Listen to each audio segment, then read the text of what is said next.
take away the resources of those that are collaborating. Let the industry wither. Let it dry up by the roots and die.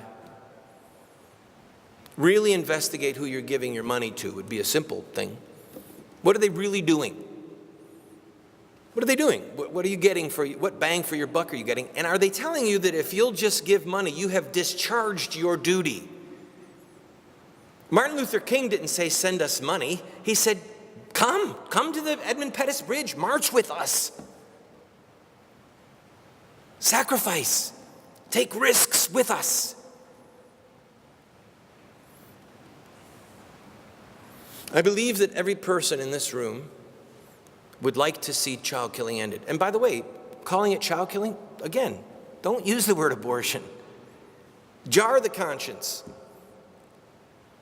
Use the words that cut to the heart. Barack Obama is a child killer. All right? Harry Reid. But maybe just as sad and bad is that John Boehner and Mitch McConnell are collaborating.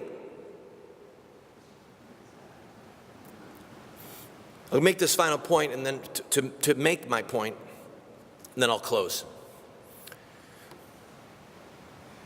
When Speaker Boehner took the speakership, a group of us met with him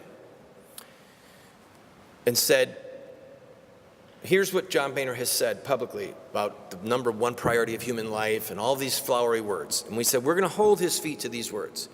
If he does not defund Planned Parenthood, we will run a primary against him and we will consider him to have betrayed us. You know the history. He caved in, restored funding to Planned Parenthood, a criminal syndicate committed not only and most horrifically to the murder of babies, but also to protecting pedophiles and pimps and the illicit trade in human flesh. So we ran a primary against him. Found a resident of the Cincinnati area who ran, got 16% of the vote, showed aborted babies on TV and said, John Boehner has blood on his hands. He is a collaborator. As we ramped up to that budget fight, every pro-life group in Washington, D.C. worth their salt was sending out press releases saying what a great guy Boehner was, and this was our moment of victory. And then when he caved in, he collaborated with Obama and Biden. Not one group that was based there, except the one that we were involved in, not one group sent out a press release saying anything. Nothing.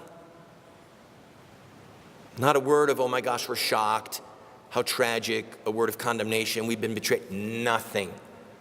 Why is that? Collaboration, establishment, industry. We don't want to tick them off, we want access. We want a photo op. We want to be able to get a meeting, get a picture with them so we can raise money. That's why we're not winning. So the simple closing to the speech is invert everything I've said. The two epic battles that we face right now for the heart and soul of this republic are the killing of our children and the attack on marriage, the war on marriage. They take precedence over all things economic. When we see that 1/3 of evangelicals and 55% of Roman Catholics voted for President Obama, for example, we see the level of disconnect of people who are voting either party line or economic interest, whatever. I can't figure it out. But they're not, our votes are the political currency of our virtue.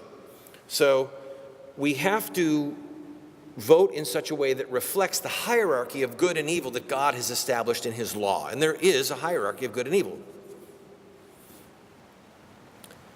If we're going to prevail, we who are willing to be the hands of God, the feet of God, the body of Christ, the weapons in God's hands, whatever terminology you want to use, we have to be willing to employ the tactics of successful